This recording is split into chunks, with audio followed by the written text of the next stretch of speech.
शेतकऱ्यांच्या कर्जमाफीसाठी जे आंदोलन उभं केलंय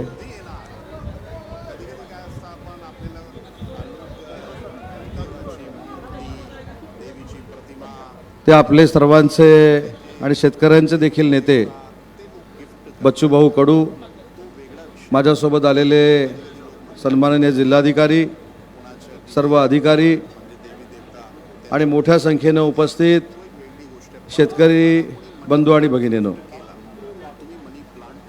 काल सकाळी मी सन्माननीय बच्चूभाऊंना फोन केला आणि आपल्या सगळ्यांच्या वतीने एक विनंती केली की शासन आपल्या सोबत आहे, आपण आपल्या तब्येतीची काळजी घ्यावी।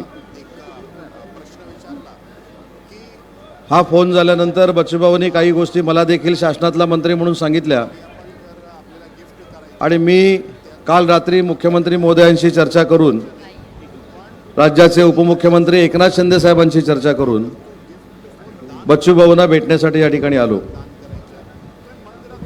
बच्चूभाऊंना इथं भेटायला येत असताना माझी या जिल्ह्याचे पालकमंत्री आणि महसूल मंत्री आदरणीय चंद्रशेखर बावनकुळे साहेबांची देखील चर्चा झाली। आपल्या सगळ्यांच्या साक्षीनं मला बच्चूभाऊंना एक विनंती करायची आहे की आज मी इथे येताना बच्चूभाऊंनी ज्या ज्या काही मागण्या केल्या होत्या त्या मागण्या कशा शासन पूर्ण करणार आहे त्याचं अधिकृत पत्र घेऊन या ठिकाणी आलेलो आहे। आणि हे पत्र आणत असताना बच्चूभाऊंचा एक सहकारी म्हणून, आपल्या सगळ्यांचा एक सहकारी म्हणून जे काय याच्यामध्ये लिहिलेलं आहे ते लवकरात लवकर पूर्ण करून घेण्याची जबाबदारी आमची देखील सगळ्यांची आहे। कारण हे जे काय आंदोलन सुरू आहे, हे आंदोलन स्वतःसाठी सुरू नाही तर ते शेतकऱ्यांसाठी सुरू आहे, शेतकऱ्यांच्या न्याय हक्कासाठी सुरू आहे, दिव्यांगांच्या न्याय हक्कासाठी सुरू आहे। त्याच्यामुळे शासनाची देखील जबाबदारी माननीय मुख्यमंत्री आणि दोन्ही उपमुख्यमंत्र्यांच्या नेतृत्वाखाली त्या शेतकरी घटकाला आणि दिव्यांग घटकाला न्याय देणं ही आमची देखील सगळ्यांची जबाबदारी आहे।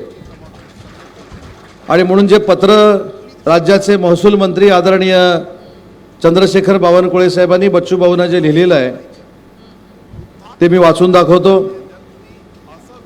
माननीय श्री ओम प्रकाश उर्फ बच्चू कडू, माजी राज्यमंत्री महाराष्ट्र राज्य, आपल्या निवेदनाच्या अनुषंगानं मी खालील प्रमाणे आपणास आश्वासन देत आहे।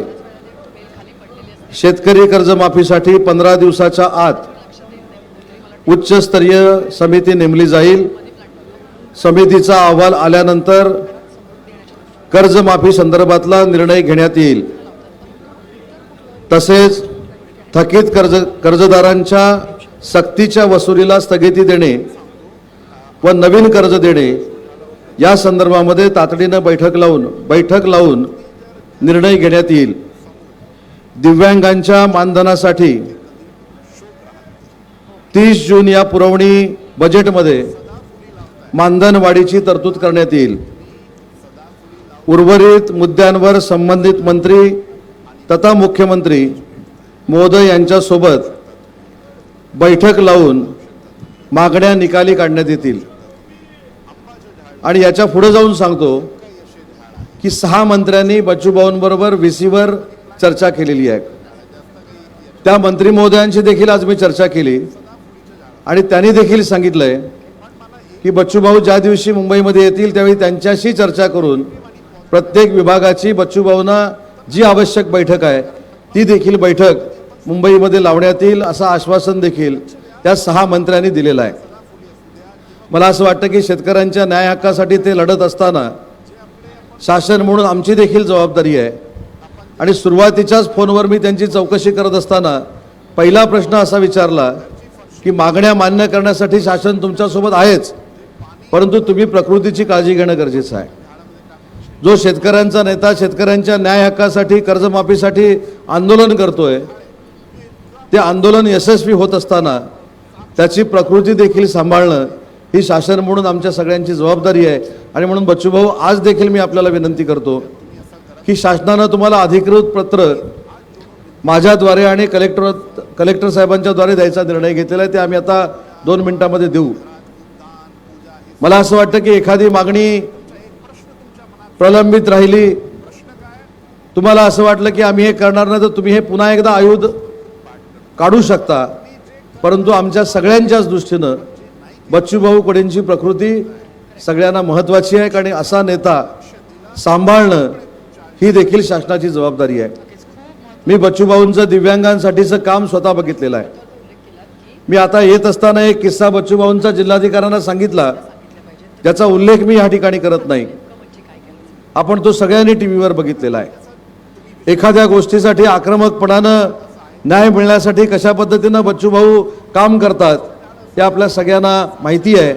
आणि म्हणून त्यांच्या प्रकृतीच्या काळजीपोटी आणि त्यांच्या समवेत बसलेले सगळे जे आंदोलनकर्ते आहेत त्यांच्या प्रकृतीच्या काळजीपोटी मी मुख्यमंत्र्यांच्या वतीनं आणि दोन्ही उपमुख्यमंत्र्यांच्या वतीनं त्यांना विनंती करतो की जे पत्र शासनानं दिलेलं आहे हा आमचा वचननामा आहे असं मानून त्यांनी आपलं आंदोलन मागं घ्यावं.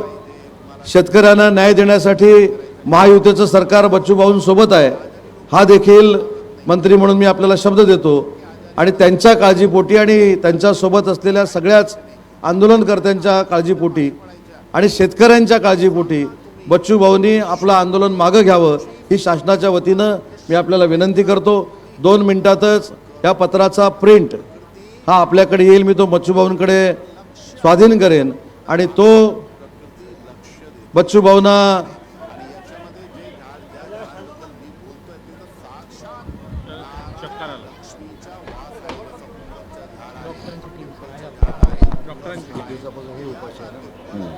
पैकी एका उपोषणकर्त्याची तब्येत इथे बिघडलेली दिसत आहे. भाऊंसोबत गेल्या 7 दिवसापासून ते उपोषणाला या ठिकाणी बसलेले आहे. बच्चूभाऊ, त्यातील एक माझी आपल्याला विनंती आहे, हे पत्र आम्ही शासन म्हणून आपल्याला देतोय, त्याच्यामध्ये तुमची आणि शेतकऱ्यांची फसवणूक होणार नाही हा मी आपल्याला शब्द देतो. शांत राहा, आपण शांत राहा. आताच प्रकृतीची काही अडचणी ज्या आंदोलनकर्त्यांना झालेल्या आहेत त्या आपण बघितलेल्या आहेत. तर मला आपल्याला देखील विनंती करायची आहे आणि वैद्यांना देखील विनंती करायची आहे की बच्चूभाऊंच्या काळजीपोटी आणि आंदोलनकर्त्यांच्या काळजीपोटी आणि या समस्त शेतकऱ्यांना न्याय देण्यासाठी बच्चूभाऊंनी आपलं आंदोलन मागे घ्यावं एवढीच या भेटीच्या निमित्तानं मी बच्चूभाऊंना विनंती करतो आणि बच्चूभाऊंना विनंती करतो की त्यांनी मार्गदर्शन करावं. देश विदेशातील प्रत्येक घडामोडींचे लाईव्ह अपडेट मिळवण्यासाठी आता साम टीव्हीच्या सर्व सोशल मीडिया प्लॅटफॉर्मला लाईक, फॉलो आणि सबस्क्राईब करा.